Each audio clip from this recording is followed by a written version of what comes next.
Polisi menetapkan pria bernama Muhammad Iman Mahlil sebagai tersangka penipuan dengan modus penukaran kode batang atau kris kotak amal di sejumlah masjid.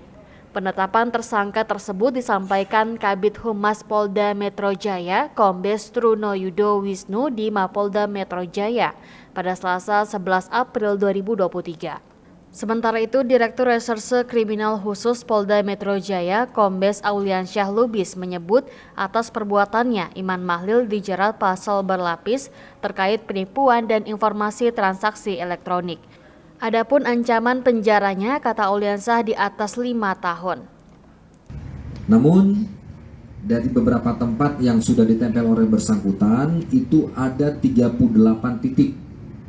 Di antaranya Masjid Tamrin Residen, Masjid Terminal 2 Bandara Soekarno-Hatta, Masjid Terminal 3 Bandara Soekarno-Hatta, Masjid Nurul Iman Blok M. Ini yang ditempel pada tanggal 9 April 2023. Kemudian pada tanggal 7 April itu yang bersangkutan menempel di Masjid Istiqlal dan Masjid Al-Azhar.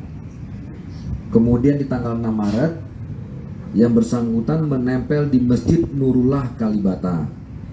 Pada tanggal 5 Maret itu ditempel di Masjid As-Sakinah Tanah Kusir, Masjid Raya Bintaro Sektor 9, Masjid Raya Kiai Haji Hasim Asari, Masjid Raya Al-Insan Patal Senayan.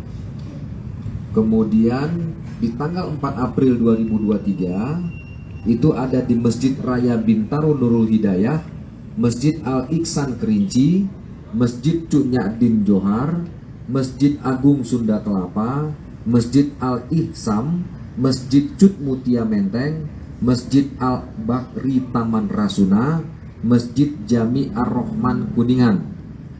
Tanggal 2 April yang bersangkutan menempel di Pasar Majestik, Masjid Nurul Hidayah Brawijaya, Masjid Darul Janah Wali Kota, Masjid Syarif Hidayatullah, Masjid Simpruk, Masjid Jami Kebayoran Lama ITC Permata Hijau.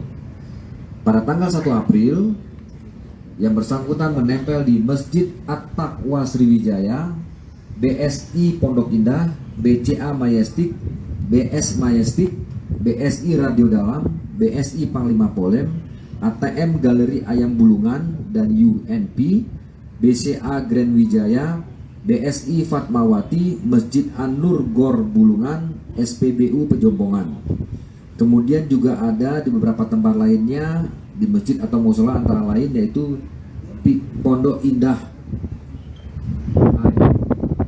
Mall, kemudian di Grand Indonesia.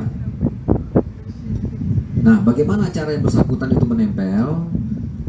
Yang bersangkutan menempel QRIS miliknya seolah-olah QRIS tersebut milik masjid itu sendiri, dengan cara ditiban atau ditempel di atasnya, ya. Jadi kalau ini ada QRIS masjid, kemudian yang bersangkutan menempel QRIS-nya di atas QRIS masjid yang sudah ada, seperti itu.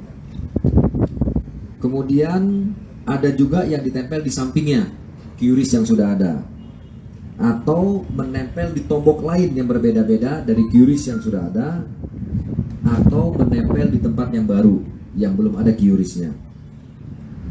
Kemudian pada yang bersangkutan sudah kita lakukan penyitaan selain QRIS yang belum ditempel, kemudian juga ada handphone yang bersangkutan gunakan untuk melakukan perbuatan melawan hukum yang seperti tadi kami sampaikan.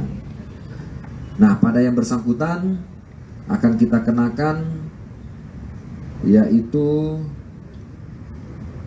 pasal 28 ayat 1 junto pasal 45A ayat 1 dan atau pasal 35 junto pasal 51 ayat 1 Undang-Undang Nomor 19 Tahun 2016 tentang perubahan atas Undang-Undang Nomor 11 Tahun 2008 tentang informasi dan transaksi elektronik, dan atau pasal 80 dan atau pasal 83 Undang-Undang Nomor 3 Tahun 2011 tentang transfer dana, dan atau pasal 378 Kitab Undang-Undang Hukum Pidana. Ya, jadi diantaranya dari pasal-pasal yang kita terapkan pada yang bersangkutan itu semua ada ancaman hukuman. Terima kasih telah menonton. Jangan lupa like, share, subscribe, dan klik lonceng ya.